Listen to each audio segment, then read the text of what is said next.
Good morning. నేను Tirumala sir పత్తి పంట పొలానికి 100 పిచికారీ చేయడానికి వచ్చిన. ఇది మెట్ట పొలం. దీనిలో మాకు వర్ష ద్వారం మీద అని కాలువ నీళ్ళు ఉండవు. ఇంకో 2 పొలాలకైతే 2 ఎకరాలు 3 తనాలు పెట్టాడు మా తాత.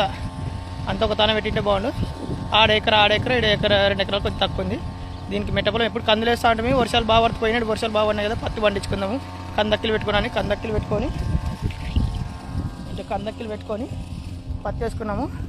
ఇది దాదాపు 35 రోజుల వయసు అయిపోయింది. మంది ఇంతవరకు పిచికారీ చేయలేదు.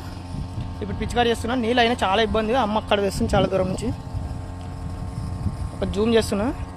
పూరంగా ఆడ కనపడేది మా అమ్మ కాదు, ఇంకా అవతలకు పోవాలా, వేరే పొలం మాత్రమే. వంక ఉందా, వంకలో నీళ్ళు ఎత్తుకొస్తుంది. చాలా కష్టం ఉంది. నీళ్ళు ఆదా చేయడానికి నేను ఈ గన్ను తెచ్చుకున్నా. కొద్దిగా నీళ్ళు ఆదా అవుతాయని, లేదంటే నేను ఎప్పుడు ఇటు జోపుతుంటే తొందర అయిపోతుంది. ఇది అయితే సాలు కొంచెం ఆదా అవుతాయని మందైతే పిచికారీ చేస్తున్నా. Okay friends, bye. నచ్చితే లైక్ చేయండి.